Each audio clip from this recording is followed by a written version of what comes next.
What's up, what's up, what's up, and welcome back. It's me, Eddie, here with another brand new episode of Eddie G's Comic Culture. I'd like to thank you guys for joining in as usual. Here, giving you guys another tasty episode of some comic book culture goodness, along with comic book reviews and films, and anything pop culture related from the 70s, 80s, 90s to the present. If you guys are just tuning in and joining me right now, I'd like to welcome you to the show. First things first, actually, I want you guys to realize every show I always start off sending out my shout outs to my friends and family and supporters. This show is still sponsored by the great folks over at Black Apparel. So sending a special shout out to them once again for all the work that they've done, and particularly so a good friend and brother of mine, Kevin Seawright, who's done some great contributions to the show, man. Believe me, I appreciate all the work he's put in. Make sure you guys, if you have the opportunity to do so, to check out his work. He's got some great content on the website at www.blackapparelblk.com. They've got some awesome merchandise, so in case you guys got a couple of ducats you want to spend on or splurge, make sure you check out his page. I will always send special shout outs to my friends on Instagram, my Insta friends, the one and only Strictly Comedy Vault. He's always got he's got a great page as of recent, and he's always keeping it updated with some pretty awesome content. Excuse me. He's a young up and coming writer too, so make sure you guys keep make sure you guys keep your eyes open for that. As soon as I get any information regarding his work, I'm always gonna post it up on the show before we start. And of course, sending another special shout out to another Instagram friend of mine, as well as a YouTube friend, also Blu-ray Dan. He's also got his page is awesome. Honestly, he keeps it constantly refreshed with movies, Blu-ray unboxings, Ultra 4K Blu-ray unboxings, some awesome stuff, and as well as his YouTube channel, which is also he serves as a pretty great inspiration as well for the show for me. The man has got some awesome reviews as well, so make sure you check him out whenever you have the opportunity to do so. And last but not least, a good friend of mine, Dennis Knight, he's a writer on an indie publisher in New York City, Pronto Comics. He's got his own book, Cross Comic, out. Make sure you pick up that material. He just wrapped up this past weekend's New York Comic Con. So if you guys were there and you managed to see him, let me know exactly how it went. And basically, I want to start off the show today. First and foremost, I want to start off with an apology to you guys. I know recently I've been kind of out of the loop with the consistency. I've had I've had some things personally going on in my life, of course, but I was also toying around with some ideas for the show.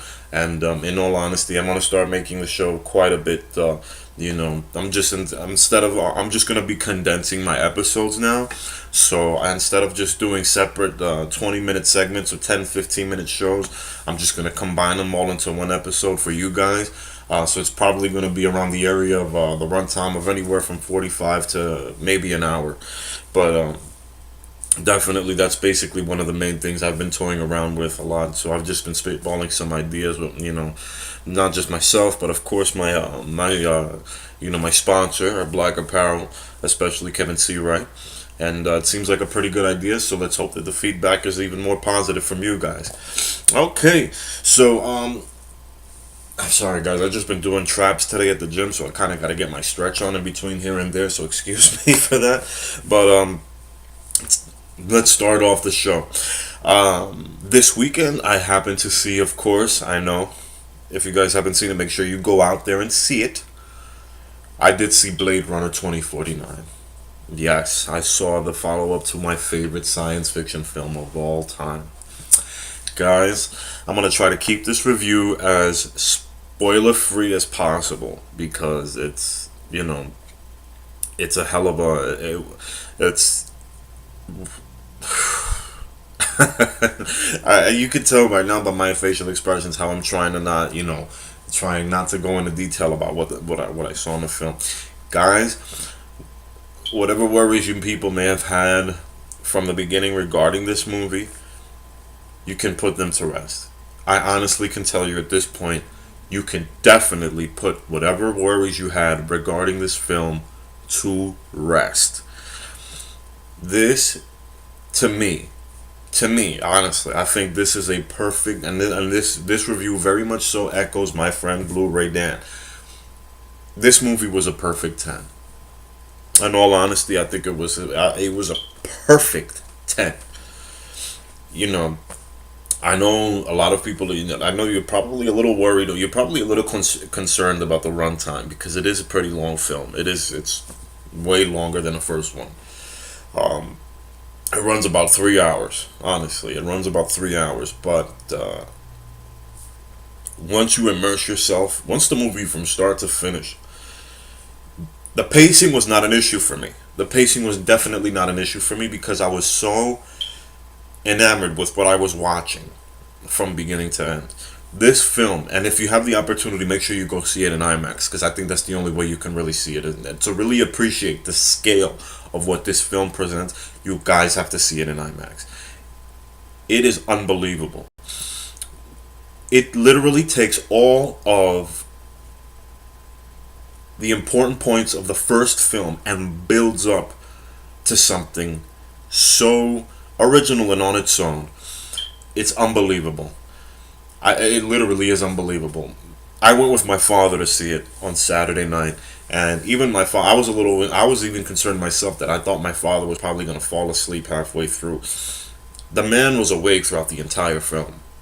The man was awake throughout the entire film, and even he had said his words honestly because he wanted to go. He I asked him about the first film and when he saw it in theaters, if he saw it in theaters, and he said he did. He apparently he went to a drive-in in the Bronx to watch it, I believe, back in the back when it was first released, and with my mom. So and he loved the film more than he loved the second. He loved 2049 more than he loved the first one. He thought it was that good, from start to finish. You get riveting performances. I have a whole new respect for Ryan Gosling as an actor now. A whole new respect for Ryan Gosling as an actor now. Um, the man has you know, he won me over because of the simple fact, and I hate to say this because I kind of find myself falling victim to that. Oh, he's just one of those, he's one of those pretty boy actors that he just he's got a large female following, of course, and he's just a face for the camera, a pretty face for the camera.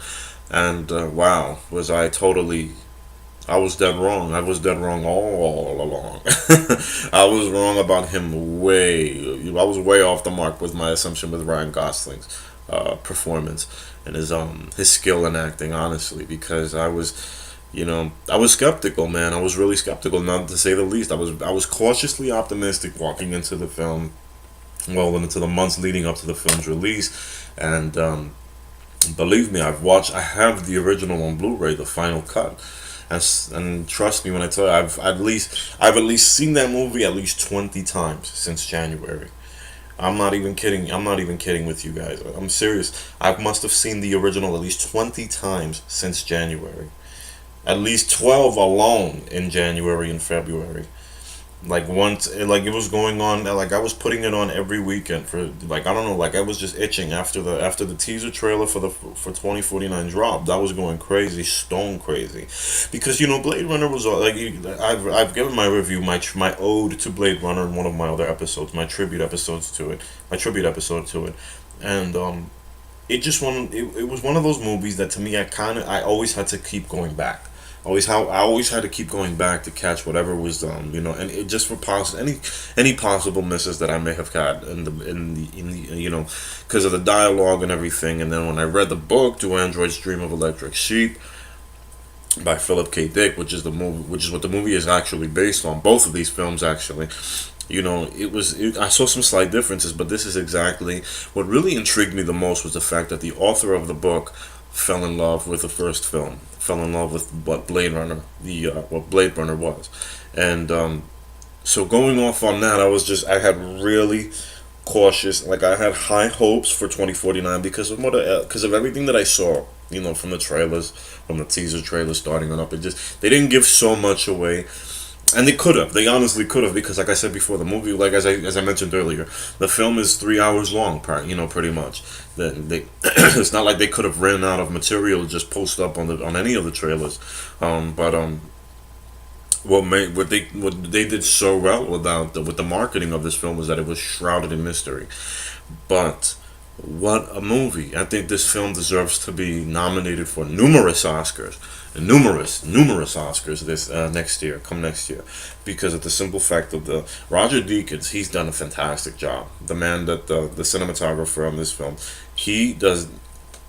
Everyone involved has done so perfectly well with this film. And even I'm trying to find the correct words, because well is just a complete understatement of what I saw. Good is a complete understatement of what I saw. Great is just an understatement of what I saw. This is past the point of what I would call an honorable follow up.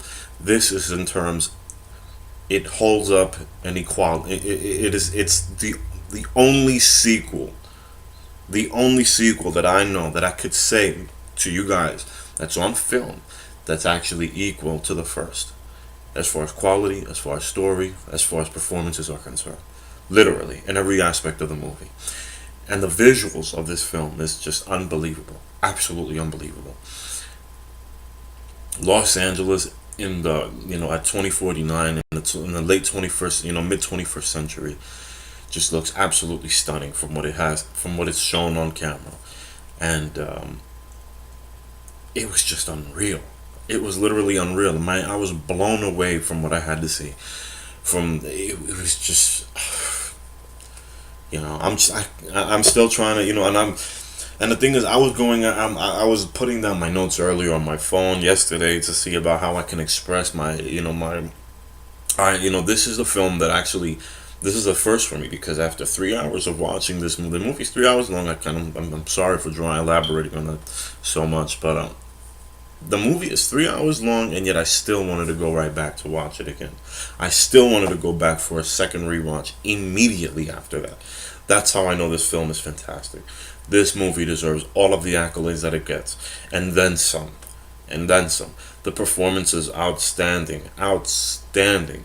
Even from Batista himself. And mind you guys, I thought, Batista, for what he started out as for his humble beginning, starting out as a wrestler, I think we all need to keep an eye open for him. I think we all need to keep an eye open for him. I think Hollywood needs to keep an eye open for him. I know he's capable. He is capable, man. He has range.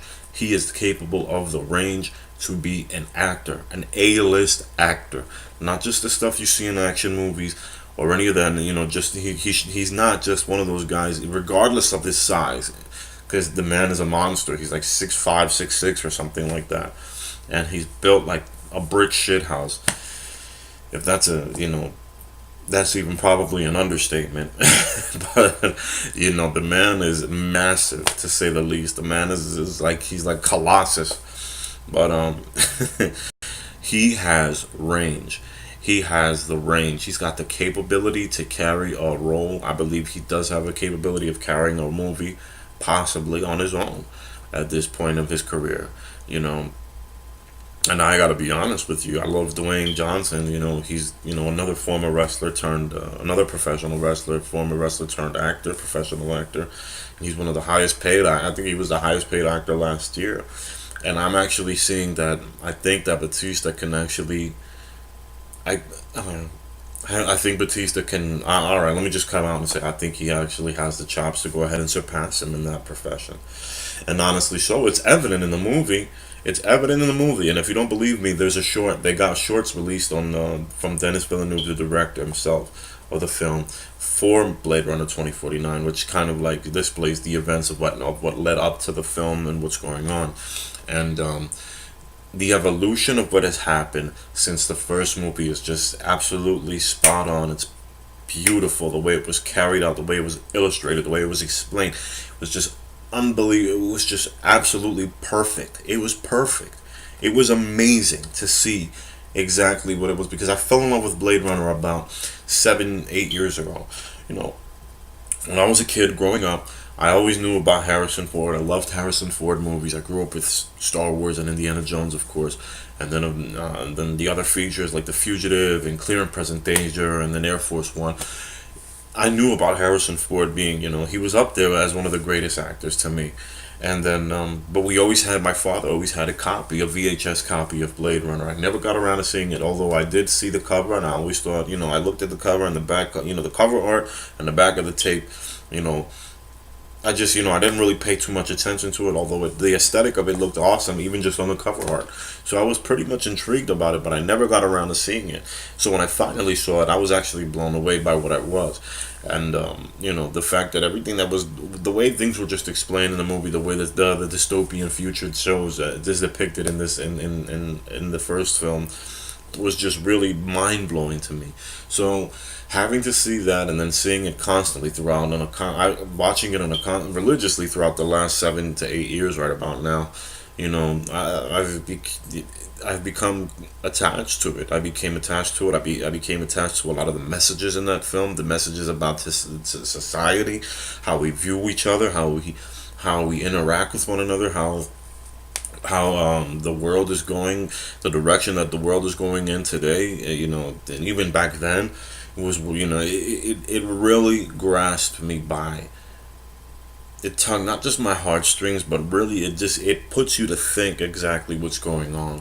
It puts you to think about the possibilities of what a future is like, of a, as I said before, a dystopian city, living in a society as such. So it really was an intense experience watching the first film and rewatching it, and I just had an undying love for the movie. As you guys know, I made an entire tribute episode dedicated to it, and this film was just, it literally elevated everything from the first to a whole nother level.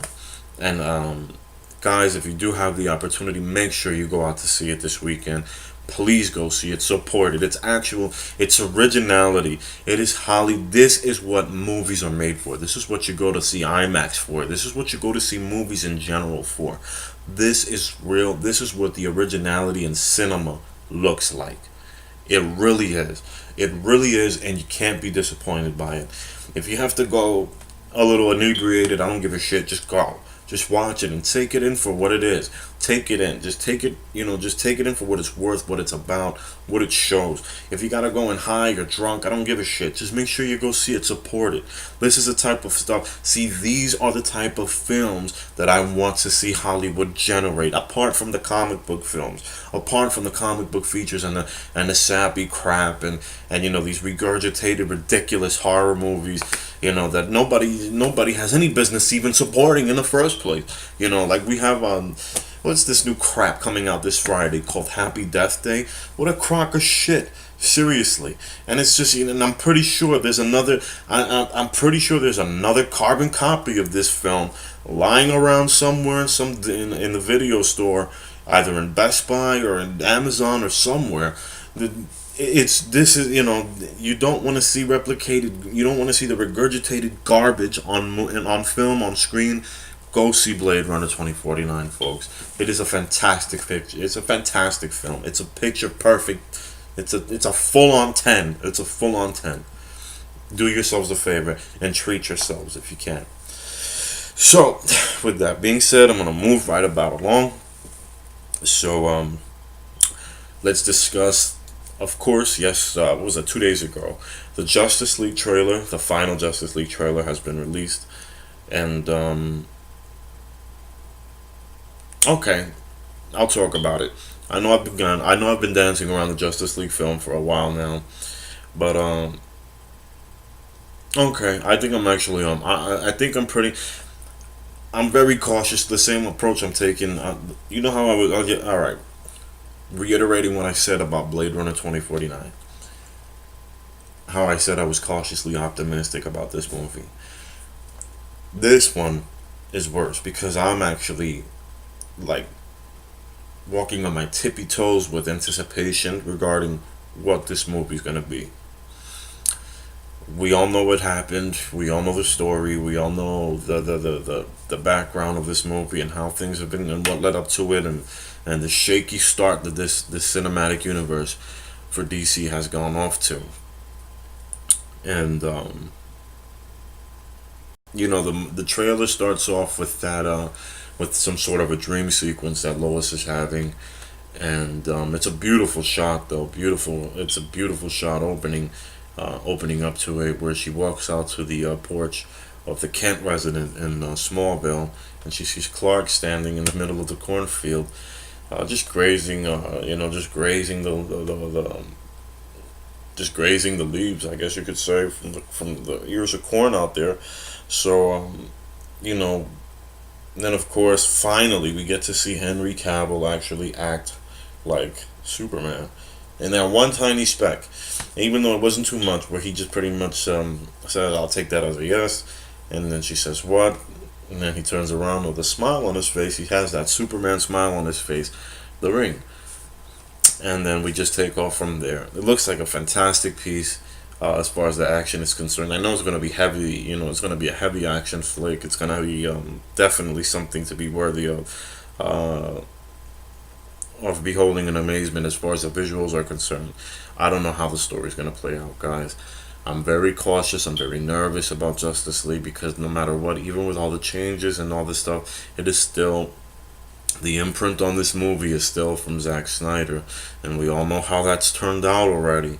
We all know about how his influence is really like his influence. We all know what his influence really does to movies, and to get up in there to spend that money and to go opening weekend, it's gonna be a little hard to do that with a smile on the face, considering everything that's going, everything that's happened regarding the behind the scenes of this picture.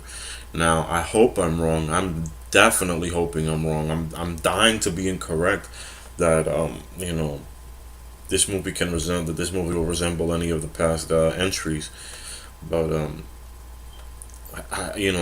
it's really a shake of the dice, man. It really is a shake of the dice. So to say the least, I'm kind of just bracing myself for the impact. However, the footage does look good. Um, you know, a lot of people are saying the one thing a lot of people are actually bigging up about this is the fact that he's they've kept the Superman Returns shrouded in mystery. To me, it's all bullshit. We all know he's coming back in this movie. We all know he's coming back. It was just a crock of shit, honestly speaking. You know how I feel about the premature death of Superman storyline, and from BB in Dawn of Justice. It really was just not the right place and the time for it. It was a stupid move, quite actually. And that's really one of the main things that kind of killed the film for me. However, it looks like these guys actually have some pretty great chemistry so far from what we've seen from what we've seen through the trailers between the Flash and Batman, and Aquaman and Cyborg, and Aquaman and Batman as well. But surprisingly enough, you don't see Wonder Woman too much interacting with them as much as Batman has with the rest of as Batman has in this film with the rest of them. But I definitely, I'm sure that changes upon the film's release.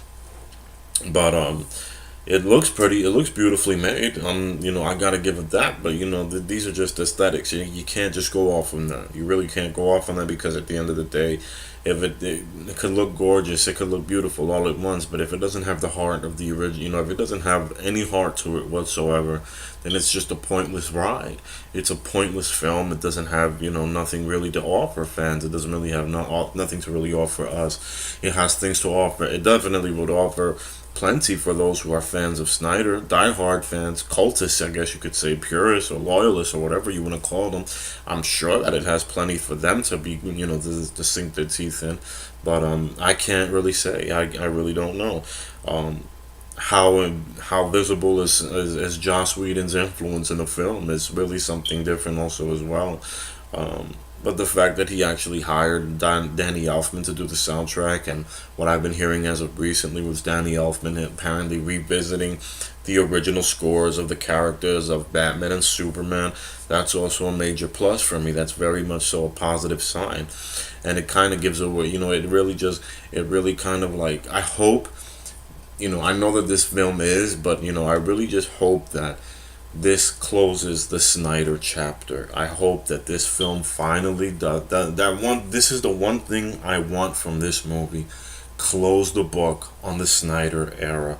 We don't need any more of his films. We don't need any more of his influence. We don't need any more of his vision. It's proven to be stale for the characters as is already, and for all of those who want to go ahead and respond saying, "Oh, well, Snyder wrote Wonder Woman," he was one of three writers who wrote Wonder Woman. So don't go ahead and just I know a lot of you guys, I know a lot of his fans like to get off on the idea that he was the main culprit, that he was the one in the writing room to completely send it off. Now bullshit. There was two other writers. He was one of three. So give them the credit that's possible, that's due, because I really, I'm pretty sure he peppered in a few things here and there that made the movie good. But the other two writers, I believe, are the ones who actually made Wonder Woman, along with the work of Patty Jenkins behind the camera as well. So to be honest with you, I want this film to work, but I want it to be the end of the Snyder era. I want no more of his vision or influence going from here on out after in the DC cinematic universe. It's not needed. It's proven already to be ineffective. It's not needed, and this is the must win. This is a must win for Warner Brothers and DC for them to get their franchise right off the ground correctly. So with that being said, I'm hoping that this is, like I said before, let's just fingers crossed, prayers up, whatever the hell you do, whatever it is that you guys want to do. But I personally, whatever it takes, I just want Snyder's vision done, over with already. I'm happy. Don't get me wrong. I have gratitude for what he's done with Superman for Man of Steel, but he's pretty much delayed the process of releasing a sequel to Man of Steel, which is, to me, regardless of its flaws, regardless of Man of Steel's flaws, it still had enough of a platform for them to build a foundation off of. So for them to just completely go for another Batman-centered, for a Batman-centered film, which really wasn't even a Batman-centered film. It was just more Bruce Wayne. As I said before, I call it Bruce Wayne versus Clark Kent with a special guest appearance by Diana Prince. That was just another ridiculous film in all of its glory. And to be quite honest, that was a 3-hour. To see the film fully fleshed out that I bought it on Blu-ray. To watch the Ultimate Edition, that wasn't worth it. It wasn't worth 3 hours. It really wasn't. Sue me. You dislike me, you unfollow me, whatever. I don't care, but this is my show and it's my opinion. That movie really did absolutely, the Ultimate Edition for Dawn of Justice did little to nothing for me regarding the film's appeal. So with that being said, I'm going to move right along. And it looks like, oh, that's right, wrapping up the New York Comic Con. So far, nothing big that I really actually looked forward to is coming out that I saw. The one thing I was actually looking forward to, honestly, was The Punisher, the Netflix series, and unfortunately, due to what happened in Las Vegas, they canceled the panel. Personally, I don't like to discuss certain sensitive topics of that nature, but I think it would have been in the best interest to go ahead and do the panel anyway. Showing that it doesn't, to show that that kind of evil doesn't prevail in our lives in society. I understand that we need to respect the loss of these people, absolutely, and this is a horrific tragedy. I'm not taking that away at all.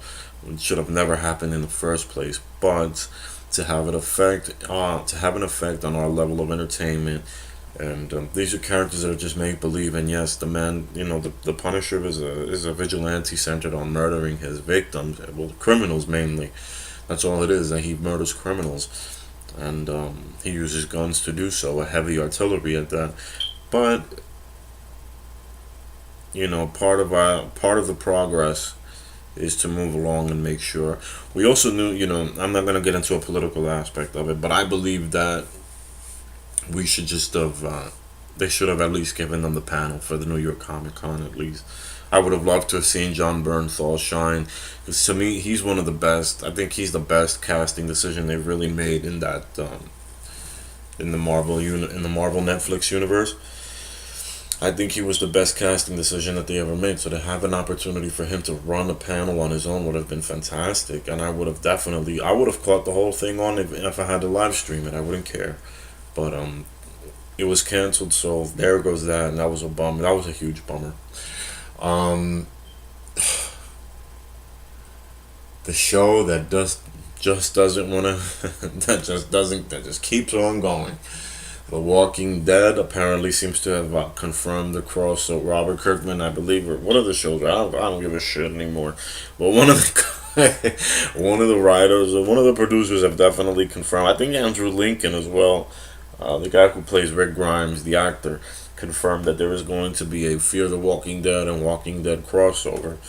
I don't really give a shit. In all honesty, I know there's a lot of Dead fans out there, and Walking Dead, not Grateful Dead, but I know a lot of them are pretty much psyched about it, and some of them, I've actually heard. I still haven't seen it, but I heard a lot of good things about Fear the Walking Dead. People have said that it's actually better than The Walking Dead, but as of recently, I've just lost. Especially last season of The Walking Dead really turned me off. It really turned me off. I have never seen such a season filled with filled with countless filler episodes. Countless filler episodes from characters from previous seasons that nobody gave a shit about in the first place. I mean, I don't even remember that other girl's name, and they still gave her an episode. The one with who I thought was who she was like the gay character on the show. I know she walked in. She walked onto the scene with Rosita, if I'm not mistaken. If I could be wrong, but they gave her an entire episode. Like, who the fuck cares? Why should anybody watch this shit? Why should anyone care about her character? I thought, to be honest with you, I'm surprised she even lasted this long. I forgot she was even alive, and yet they had a whole show, and this was the type of bullshit that went on and on and on throughout the whole season. Like, what the hell is going on at the store with the storyboard here? And they thought that they were just, it was nice that they had a few episodes, like the mid-season finale or whatever. But who cares? Like, when they always do that shit. They have these bomb-ass intros, these season intro episodes. Then it's more dumb shit, and then it becomes, now it's literally my problem with Walking Dead it's literally become formulaic now, and it's not the same anymore. It's not tracking the way it used to be. And even though the rating, it's still the number one show, the ratings have dropped. The ratings still have dropped, which means that I'm not the only person who feels this way. There's quite a number of people out there who are on the same level with me, who are on the same boat with me, that are getting kind of tired of the repetitive shit. It's what's the purpose of introducing a character like Negan from the comics if you're just going to keep peppering him here and there in the show? What's the purpose of having him there if he's not going to be doing some serious van damage, or and he's just going to be talking shit throughout? Because that was another thing too. That was another way to fill episodes with him, is just have Negan talk a bunch of shit. Who cares? Who cares? Where is the story going? Where's the plot going? Where are these characters going? Who the fuck are these other characters that you guys are introducing? Where the hell are these freaking... Why are you caring about peppering in these characters from past seasons that nobody gave a shit about? That the entire... that I'm pretty sure a couple of million people probably thought the same thing. Like, damn, I thought she was dead already. What the hell? How did she survive? And all this, that, and that. I don't care. I don't care. And yet, that's exactly what the show revolved around last season. And at that point, after the mid-season reintroduction, after they came back from mid-season break, I was, that was like, man, I got so fed up. I was like, man, I'm killing myself staying up, because I was working in sanitation at the time, so I used to have to get up extreme at the ass crack of dawn. When I say the ass crack of dawn, I'm talking about 3:30 in the morning, having to get up for work. So I'm staying up late by watching that show at 9 o'clock. And I told myself, I was like, man, if this doesn't pick up by the next couple of episodes, I'm done with it. See you, goodbye, peace, have a good life. I really don't care, because this is ridiculous. And it did get ridiculous. It was just pointless, pointless episodes. I don't know what the hell they were doing with Rick Grimes. Rick Grimes completely became spineless throughout that entire season. Even though he had some moments even though they gave him some chances and moments for him to stand up, it still turned out to be some dumb shit. Then Daryl, and God knows what the fuck's going on with him, and him being captured, and then him leaving, and did, like, what the hell, man? This show has literally lost its track, like, big time. Big time. And I know there's a couple of fans that are probably watching my show right now, watching this and disagreeing with me vehemently. These are characters. I'm pretty sure there's a couple of fans, because I'll tell you, I've been on the social media sites, Facebook and so on and so forth, and this show has got some seriously rabid fans. If God forbid you have anything negative to say, because they will attack you on your opinion. Oh, if you don't like it, then you can get the hell out. You don't have to watch the damn show. Well, guess what? The point is to have a lot of people to watch the show, so the show's survival can extend. So it doesn't have to get the axe from the network by, out in the middle of nowhere. It's like, well, you guys completely dropped a shit ton of ratings, so, cancellation, click. Because it was ridiculous, you know what I'm saying? 'Cause they're just as ridiculous, and yet they still praise it like it's absolutely. It's false praise. It's false praise. They're just going hard because they're fucking loyalists. They're purists. They just want to be involved. They just want to go ahead and It's just ridiculous, man. It's absolutely ridiculous. You gotta, guys, you gotta let go. It's okay to say that you're disappointed. It's okay to say the material is bad. It's okay to say that you're not satisfied with the product like you were beforehand. It's okay to say these things. It really is. I'm sure that you got, and this even the fans, even the fanatics that love this show, the cultists that defend it to that defend it to bitter end. They even have their moments too where they find themselves disappointed. They just don't want to admit it because they're so There's a problem upstairs. The elevator doesn't go all the way up to the top floor, I guess you could say.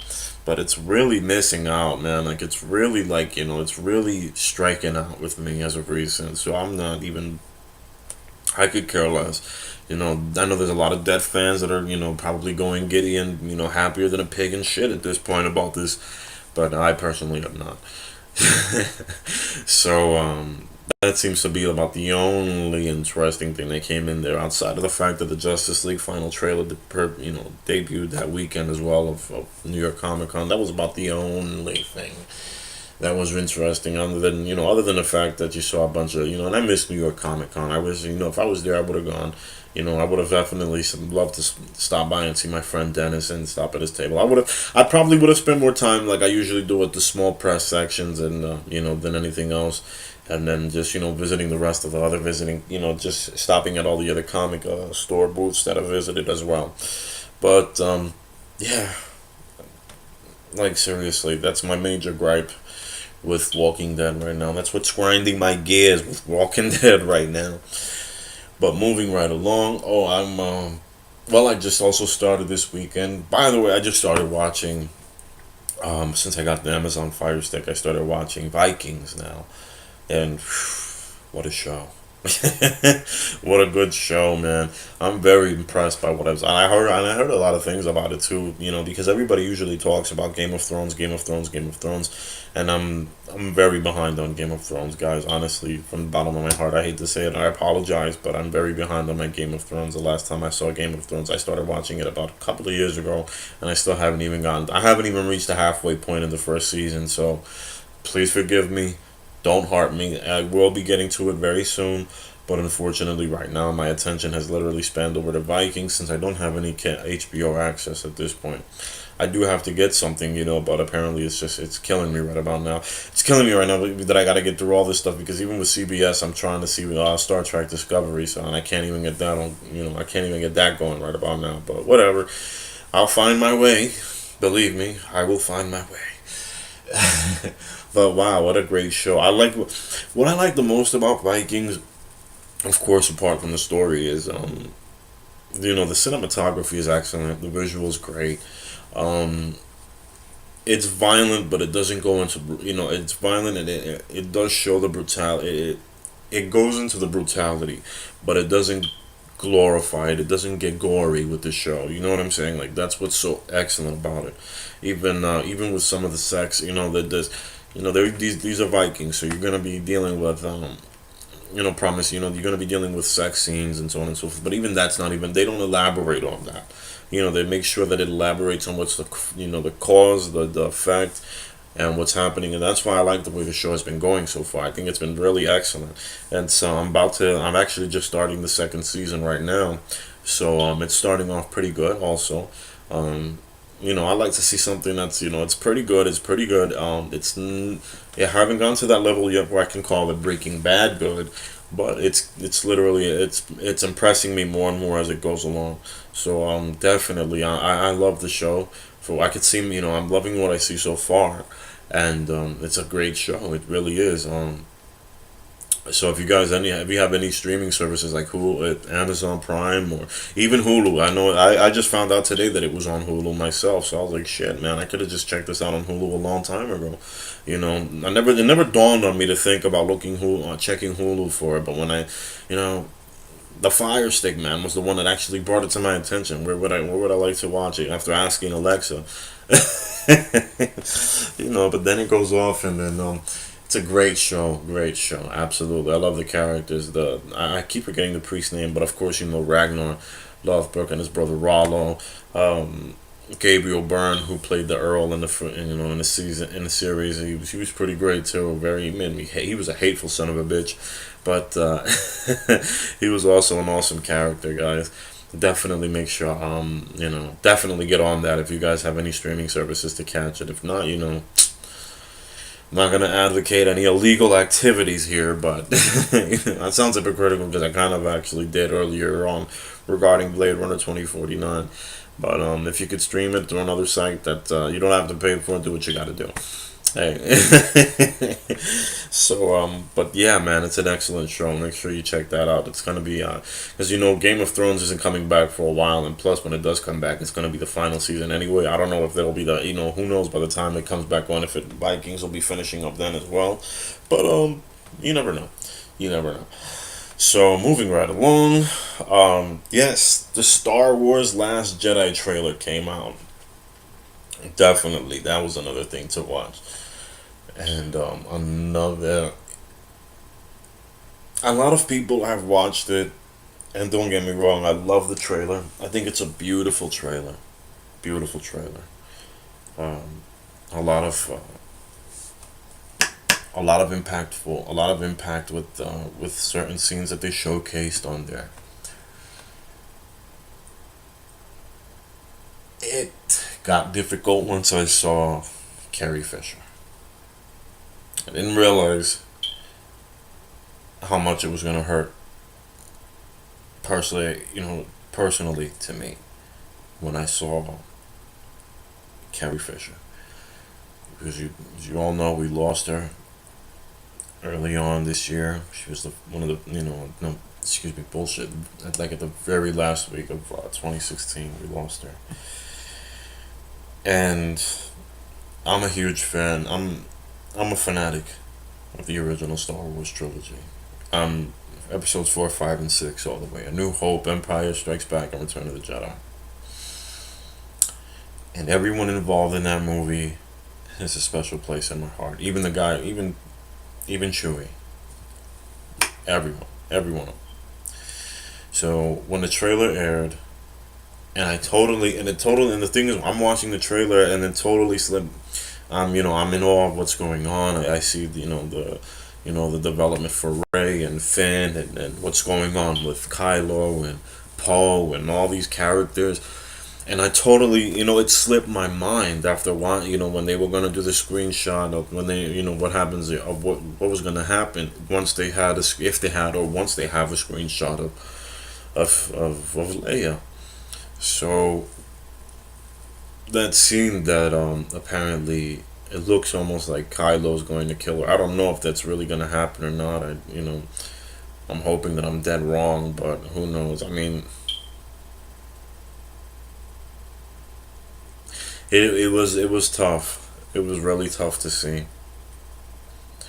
Because these actors were a part of the. I have said there's a reason why I love these actors. These actors were heroes, my childhood heroes growing up. They shaped my childhood. They shaped my teenage years. when life was tough, when life was hard, and I wanted that escape from reality, they were the ones I looked forward to. So now, and even now, it's just difficult to see them. You know, I know nobody lives forever, and I'm not trying to turn the show into some doom and gloom right about now. I hate to be a Debbie Downer, but it was hard. It was hard to see that. It really hit, and then I'm like, fuck, Carrie's gone. Like, no matter what, even if I wanted, even if she has to die in this, her character has to probably go in this movie because of, you know. So, great trailer, beautiful. Didn't expect it to have that. The impact that it had was completely unexpected. It's solely for the fact of Carrie Fisher's passing. So, I am looking forward to it. I am gonna see it opening weekend, of course. I have to. You know, I have to. But great film. It looks like it's gonna be a great film. Looks like it's gonna actually elevate what episode set, what Force Awakens was. But Jesus Christ, man, I can't tell you guys how much I got hurt when I saw Princess Leia in those scenes. So you know, you know, not to drag that on, but that's gonna be a hard watch. That's all I could say on that. It's definitely gonna be a hard watch. So, with that being said, I'm pretty sure I probably talked you guys' ears off enough, but I'm gonna close the show out thanking you guys all once again for supporting and watching. I appreciate the love that I've gotten, the reception that I've gotten, the positive feedback, and hell, even the negative feedback as well. As I said, as I always mention in the show, this is a journey, a forum for all of us to talk, to speak, and have conversations about what we love most regarding these characters, regarding this culture. If you guys have any questions or suggestions or comments you want to lead on, just hit the comment section. I'll definitely go through it, making sure if you guys ever, if there's anything you ever wanted to see me talk about, I'll definitely put that in pencil. I'll pen it in for future episodes, man. But once again, I thank all of you guys for all the support that I've gotten, the love that I've gotten from you guys. I've been, it's just unbelievable. Thank you so much. So, cheers to you guys, and until then, I'll be seeing you next time. Take care of yourself, and stay tuned for another episode, a brand new, tasty episode of Eddie G's Comic Culture. Take care.